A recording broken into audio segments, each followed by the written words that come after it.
उसके अंदर आपको अम्लों का जो अनुपात है वो आपको बताना है। और दूसरा क्वेश्चन है निम्न में से प्रबल अम्ल नहीं है, उसका आपको सही आंसर देना है और आंसर सही देने वाले को 11 रुपए नकद दिए जाएंगे। फिर अपन देखते हैं जो पिछले वीडियो के अंदर जो क्वेश्चन थे। पहला क्वेश्चन था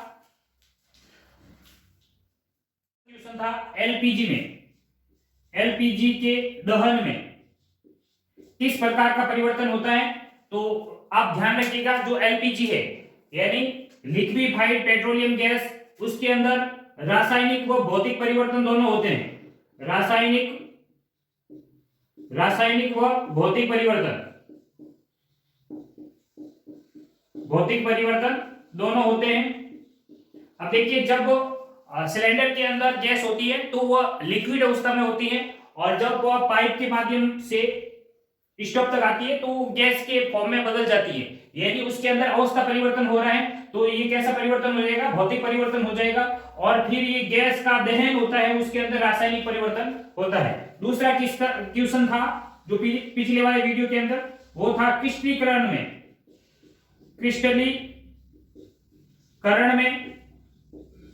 किस प्रकार का परिवर्तन है। तो देखिए क्रिस्टलीकरण के अंदर अपन जो क्रिस्टलीकरण है उसकी सहायता से अशुद्ध पदार्थों को शुद्ध करने के लिए अपन इस क्रिस्टलीकरण का उपयोग करते हैं। यानी इसके अंदर किस प्रकार का परिवर्तन होगा, तो अपन को ध्यान रखना है यह एक भौतिक परिवर्तन है, यानी इसके अंदर कोई नया पदार्थ का निर्माण नहीं होता है, केवल जो अशुद्ध पदार्थ है उसका शुद्ध रूप प्राप्त करने के लिए अपन क्रिस्टलीकरण का अम्ल, सार व लवण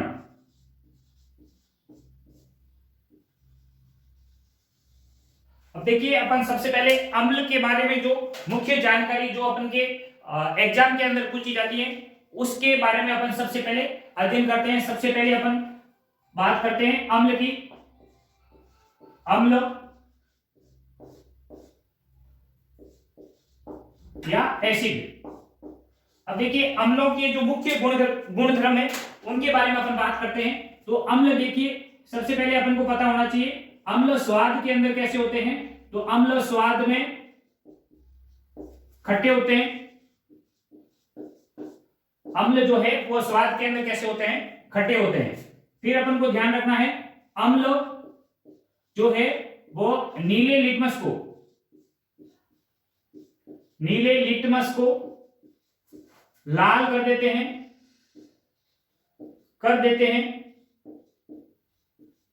यानी ये लिटमस क्या है, एक सूचक है। इसकी सहायता से अपन जो विलेन है उनकी प्रकृति का अपन अध्ययन करते हैं। यानी यदि नीला लिटमस पेपर लाल हो जाता है तो वह विलेन कैसा होगा, अम्लीय होगा। इसको याद रखने के लिए आप याद रखोगे अनीला अम्ल नीले लिटमस को क्या कर देता है, लाल कर देता है। यानी जब आप अम्ल के अंदर नीला लिटमस पेपर डालोगे तो वह कैसा हो जाएगा, लाल हो जाएगा। उसके बाद अपन देखते हैं जो अम्ल है उनकी पीएच कितनी होती है। तो अपन को ध्यान रखना है अम्ल की जो पीएच है वह होती है आपके 0 से 6.9 तक।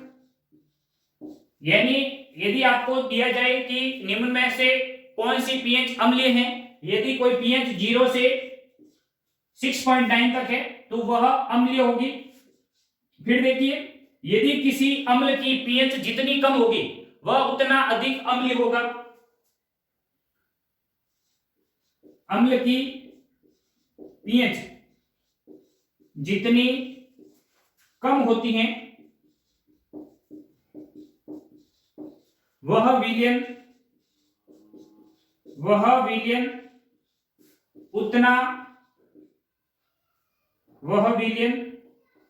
उतना अम्लीय होता है।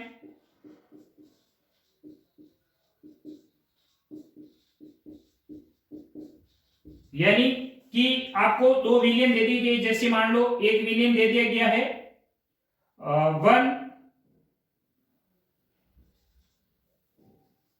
एक विलियन दे दिया गया है जिसकी पीएच आपको दे दी गई है 1 और दूसरा विलियन है जिसकी पीएच है 3। तो निम्न में से कौन सा विलयन अधिक अम्लीय होगा? जिसकी पीएच कम होती है वह अधिक अम्लीय होता है। फिर अपन बात करते हैं नेक्स्ट, जो अधातु के ऑक्साइड होते हैं वह अम्लीय होते हैं। अधात्विक ऑक्साइड, अधात्विक ऑक्साइड यानी CO2, SO2 आदि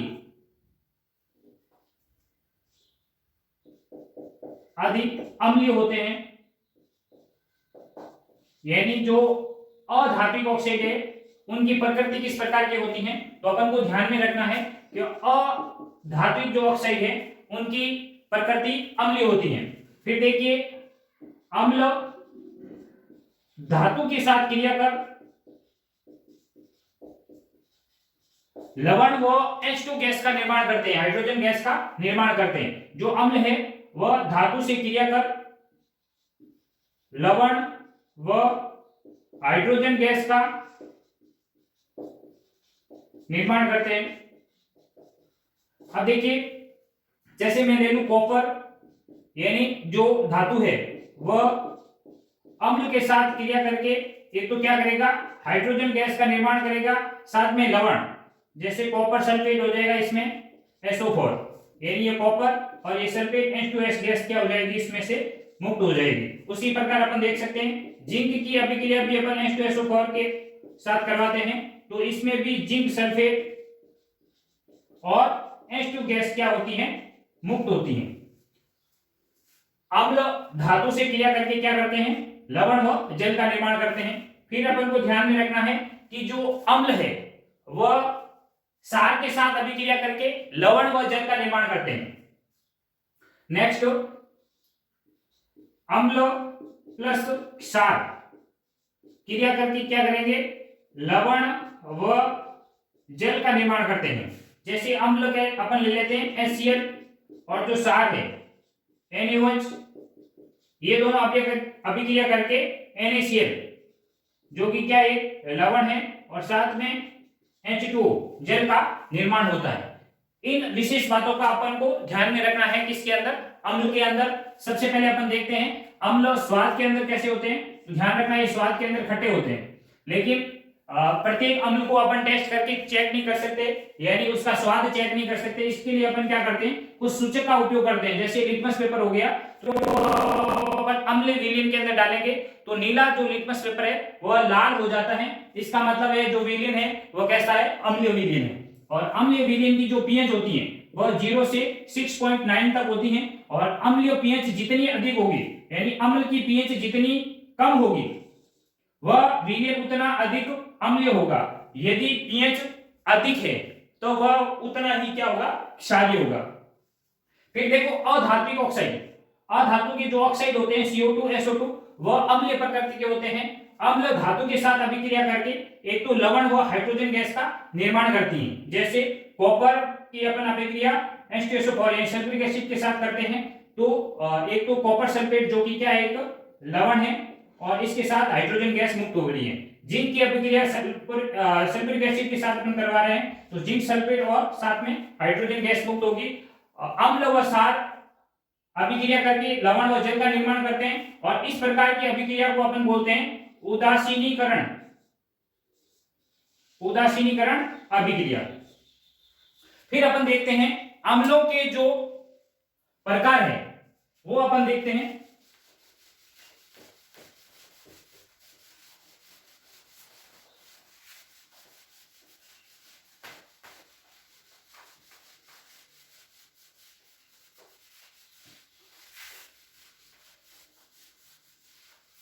अब देखिए अम्लों के कुछ प्रकार अपन को ध्यान में रखने हैं।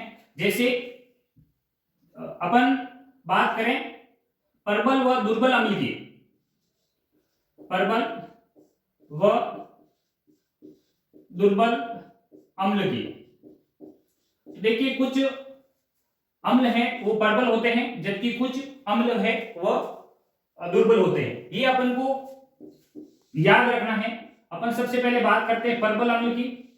तो प्रबल अम्ल में देखिए एक तो आप ध्यान रखोगे HCl, ये प्रबल अम्ल है, और H2SO4, यह भी एक परबल अम्ल है।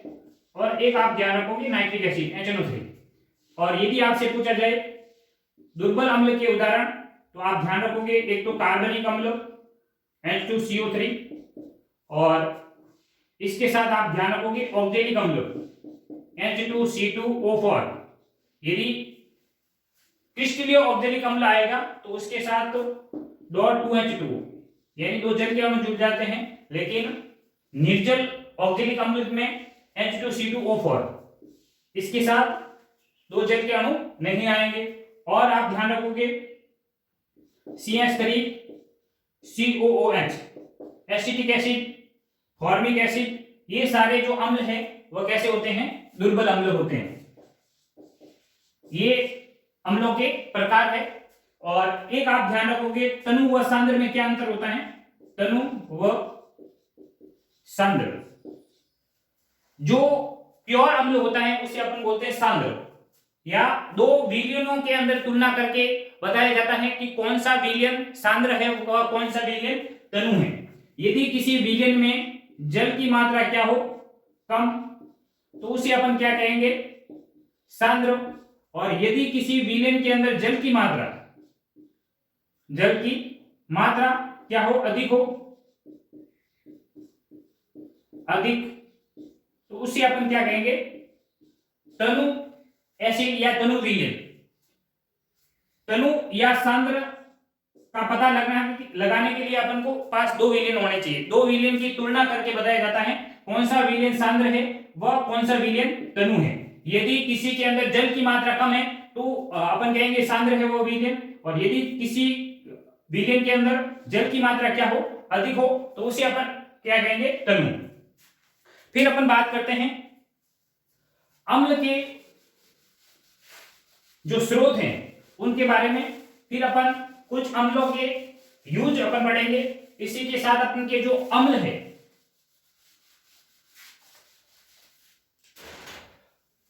अब अपन बात करते हैं अम्लों के स्रोत की। अम्लों के स्रोत, यहां से मैक्सिमम बार क्वेश्चन पूछा जाता है। और अपन सबसे पहले बात करते हैं जो ऑक्जेलिक अम्ल है। ऑक्जेलिक अम्ल, यदि आपसे पूछा जाए ऑक्जेलिक अम्ल किन किन चीजों से प्राप्त होता है, तो आप ध्यान रखोगे एक तो पालक और टमाटर, इनमें ऑक्जेलिक अम्ल पाया जाता है। फिर एसिटिक एसिड, एसिटिक अम्ल, तो एसिटिक अम्ल ये सिरके के अंदर पाया जाता है। जो सिरका होता है उसमें एसिटिक अम्ल पाया जाता है। फिर देखो सिट्रिक अम्ल या साइट्रिक अम्ल, साइट्रिक एसिड अम्ल, यह मुख्यतः नींबू व संतरे के अंदर पाया जाता है। फिर अपन बात करते हैं नेक्स्ट अम्लों के अंदर, तो देखिए बेंजोइक अम्ल,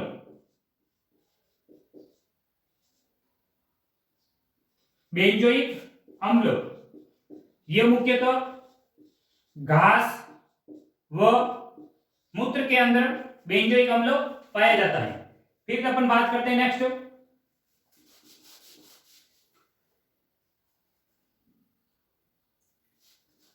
फॉर्मिक अम्ल की।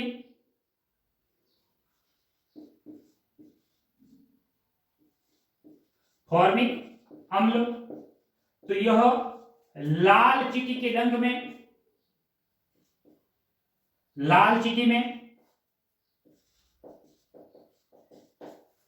और यह मधुमक्खी में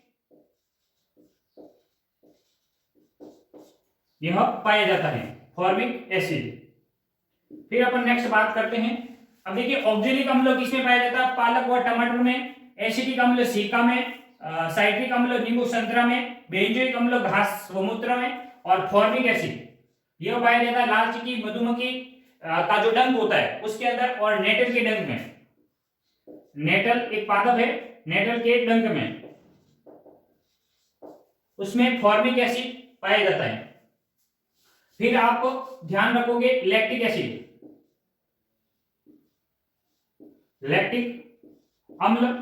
यदि अपन लैक्टिक अम्ल की बात करें, जो जो दूध खट्टा दूध होता है, दूध कैसा होना चाहिए, खट्टा दूध या दही के अंदर, या दही के अंदर लैक्टिक एसिड पाया जाता है।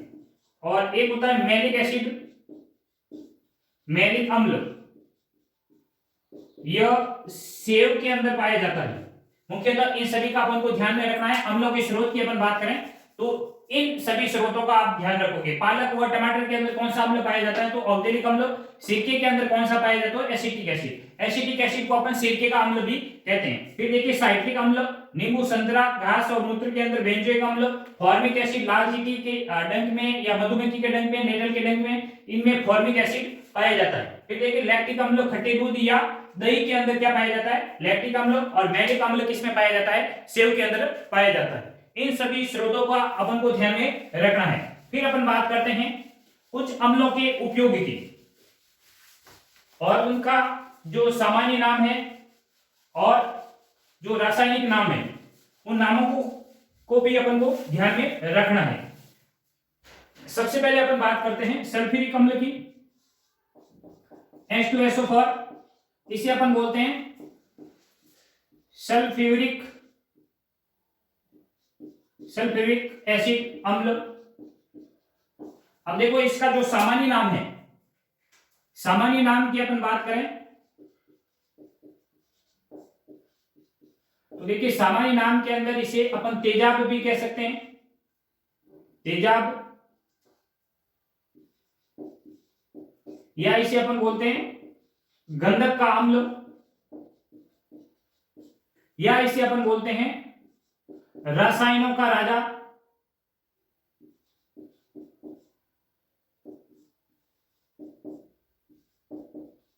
ये सभी इसके क्या है, सामान्य नाम है। फिर अपन बात करें इसके उपयोग की, यूज, उपयोग, तो देखिए इसका जो मुख्य उपयोग है वह अपन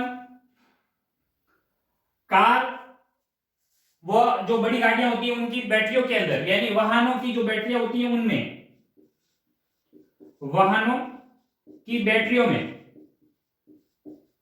बैटरी में अपन कौन से अम्ल का उपयोग करते हैं, तो सल्फ्यूरिक एसिड का उपयोग करते हैं। इसे रीढ़ की हड्डी भी कहते हैं, उद्योगों के रीढ़ की हड्डी, उद्योगों के रीढ़ की हड्डी भी कहा जाता है। उद्योगों के रीढ़ की हड्डी किस अम्ल को कहा जाता है, तो सल्फ्यूरिक एसिड को कहा जाता है। ऑयल ऑफ विट्रियोल भी कहते हैं, यानी सल्फ्यूरिक एसिड को अपन क्या बोलते हैं, ऑयल ऑफ विट्रियोल। फिर आप ध्यान रखोगे जो सल्फ्यूरिक एसिड है इसका उपयोग प्रयोगशाला में यानी लैब में अभिकर्मक के रूप में भी किया जाता है। फिर इसका उपयोग अपन धातु को घोलने में करते हैं, धातु को घोलने में, लेकिन जो उत्कृष्ट धातु होती हैं वह इस अम्ल में नहीं घुलती हैं। तो वह कौन से अम्ल में घुलती हैं, तो अपन नेक्स्ट जो अम्ल अपन पढ़ेंगे उसमें अपन पढ़ेंगे रॉयल जल, या जो आपका होता है एक्वारेजिया, उसके अंदर जो उत्कृष्ट धातु है वह भी घुल जाती है। फिर अपन नेक्स्ट जो अम्ल है उसके बारे में बात करते हैं नाइट्रिक एसिड, जिसे अपन का जो सूत्र है NaCNO3, इसे अपन बोलते हैं नाइट्रिक एसिड, नाइट्रिक अम्ल। अब देखिए नाइट्रिक अम्ल की अपन बात करें तो नाइट्रिक अम्ल को जो सामान्य जो नाम है उसे अपन कहते हैं सोरे का अम्ल, सोरे का अम्ल। फिर देखिए नाइट्रिक एसिड का जो उपयोग है उसकी अपन बात करें तो इसका जो सामान्य अपन उपयोग देखें तो जो जितने भी विस्फोटक होते हैं, विस्फोटक के अंदर नाइट्रिक एसिड का उपयोग किया जाता है। विस्फोटक में, इसलिए इससे अपन क्या बोलते हैं, सोरे का अम्ल भी कहते हैं। और इसका उपयोग अपन उर्वरक निर्माण में, यानी जो कृषि के अंदर रासायनिक उर्वरक अपन उपयोग करते हैं उनके निर्माण में अपन क्या करते हैं, नाइट्रिक एसिड का उपयोग करते हैं। फिर देखिए नाइट्रिक एसिड का उपयोग अपन सामान्यतः तो जो वस्तुएं होती हैं, धातु की वस्तुओं को साफ करने में, धातु की वस्तुओं को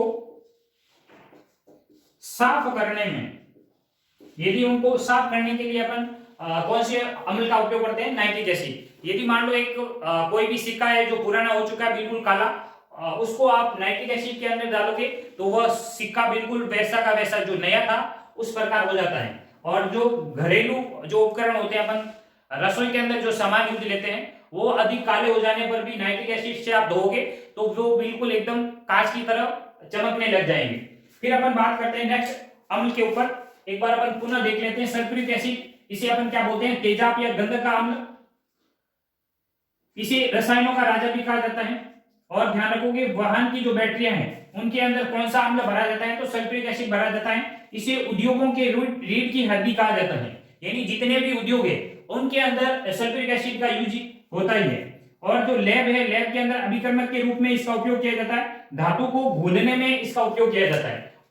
फिर अपन बात करते हैं नाइट्रिक एसिड। इसे अपन जो सामान्य नाम है वो है इसका सोरे का अम्ल, और इसका उपयोग विस्फोटक जो होते हैं उनके अंदर अपन करते हैं, और उर्वरक निर्माण के अंदर अपन नाइट्रिक एसिड का उपयोग करते हैं। और धातु को, जो धातुओं की वस्तुएं होती हैं उनको साफ करने के लिए अपन क्या करते हैं, नाइट्रिक एसिड का उपयोग करते हैं। और आप ध्यान रखोगे जो रॉयल जल है या एक्वारेजिया, एक्वारेजिया के निर्माण में, एक्वारेजिया के निर्माण में किसका उपयोग किया जाता है, तो नाइट्रिक एसिड का उपयोग किया जाता है।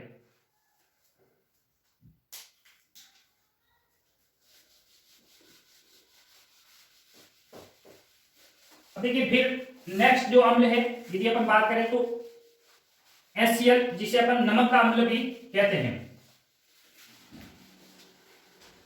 नेक्स्ट अम्ल अपन ले रहे हैं HCl, हाइड्रोक्लोरिक अम्ल। हाइड्रोक्लोरिक अम्ल, हाइड्रोक्लोरिक अम्ल की अपन बात करें तो हाइड्रोक्लोरिक अम्ल का अपन सामान्य नाम देखें तो इसे अपन कहते हैं नमक का अम्ल, नमक का अम्ल। और इनके जो अपन उपयोग देखें,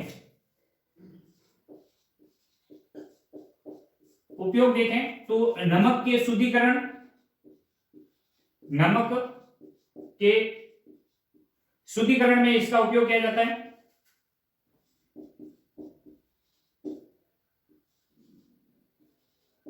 नमक के शुद्धिकरण व निर्माण में HCl का उपयोग किया जाता है। और रॉयल जल, जल या एक्वारेजिया, एक्वारेजिया के निर्माण में क्या किया जाता है, HCl का उपयोग किया जाता है। और जो लैब के अंदर इसके अभिकर्मक के रूप में भी उपयोग किया जाता है, लैब में अभिकर्मक के रूप में, अभिकर्मक के रूप में इसका उपयोग किया जाता है। और जो मानव का जो आमाशय है, स्टोमक, उसमें भी HCl पाया जाता है। मानव के आमाशय में पाया जाता है, मानव के जो आमाशय है उसके अंदर भी HCl पाया जाता है। फिर अपन नेक्स्ट जो अम्ल है वो लेते हैं। नेक्स्ट अम्ल के ऊपर अपन बात करें तो एसिटिक अम्ल, CH3COOH, इसे अपन क्या बोलते हैं, एसिटिक एसिड,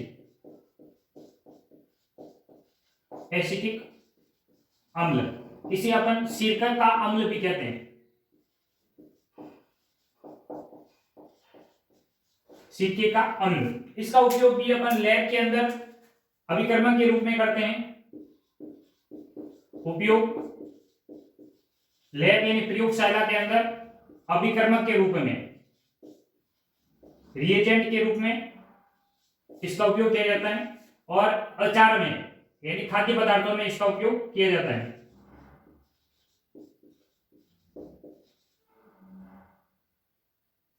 खाद्य पदार्थों में, खाद्य पदार्थों में इसका उपयोग किया जाता है। फिर अपन नेक्स्ट बात करें तो एक अम्लों का समूह है जिसके अंदर अपन 75% तो क्या लेते हैं, HCl ले लेते हैं और 25% नाइट्रिक एसिड HNO3 लेते हैं, यानी 3 भाग तो क्या HCl व 1 भाग HNO3। इसका मिश्रण क्या कहलाता है, तो इसका मिश्रण कहलाता है रॉयल जल, रॉयल जल, या इसे अपन बोलते हैं एक्वा रेजिया, एक्वा रेजिया, जिसका उपयोग जैसे चांदी, प्लेटिनम, सोना आदि को घोलने के लिए इसका उपयोग किया जाता है। यानी रॉयल जल के अंदर सोना चांदी जैसी उत्कृष्ट धातुएं भी क्या हो जाती हैं, घुल जाती हैं। जो अपना अम्ल का जो टॉपिक था वो यहां समाप्त होता है। नेक्स्ट वीडियो में अपन पढ़ेंगे क्षार व लवण।